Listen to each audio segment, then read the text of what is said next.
The days diary with মুনিয়া। আজকে আমরা জানবো মাওয়া বা খোয়ার উৎপত্তি কাহিনী। মাওয়া বা খোয়া নিজে কোনো একক মিষ্টি নয়, বরং এটি দুধের একটি মৌলিক শুকনো কঠিন পদার্থ, যা একটি খোলা লোহার কড়াইতে দুধ ফুটিয়ে তার আর্দ্রতা বাষ্পীভূত করে তৈরি করা হয়।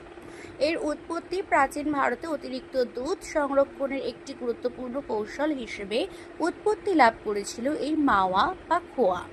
পরবর্তীতে এটি প্যাড়া, বরফি এবং গোলাপ জামুনের মতো বিখ্যাত ভারতীয় মিষ্টান্নের ভিত্তি হিসেবে বিকশিত লাভ করেছে। প্রাচীন ঐতিহ্য হিসেবে বলা হয় দুধ ফুটিয়ে ঘন করা একটি দেশীয় দুগ্ধজাত কৌশল, যা দুধ সংরক্ষণ এবং উৎকৃষ্ট মানের নৈবেদ্য তৈরির উপায় হিসেবে প্রাচীন আয়ুর্বেদিক ও মধ্যযুগীয় ভারতীয় গ্রন্থে উল্লেখ পাওয়া যায়।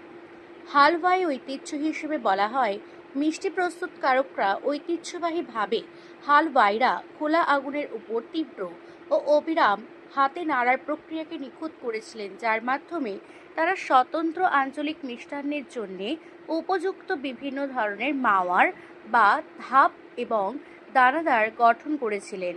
মাওয়া ভিত্তিক শাখা হিসেবে বলা হয় শতাব্দীর পর শতাব্দী ধরে আঞ্চলিক উদ্ভাবনের ফলে নির্দিষ্ট কিছু মাওয়া মিষ্টির জন্ম হয়েছে, যেমন আলওয়ার মিল্ক কেক রাজস্থানে প্রায় 1947 সালে উদ্ভাবিত, এবং পার্সি ইরানি বেকারিগুলিতে এলাচ মিশ্রিত মাওয়া কেক, যা মুম্বাই ও পুনেতে জনপ্রিয়তা লাভ করেছিল।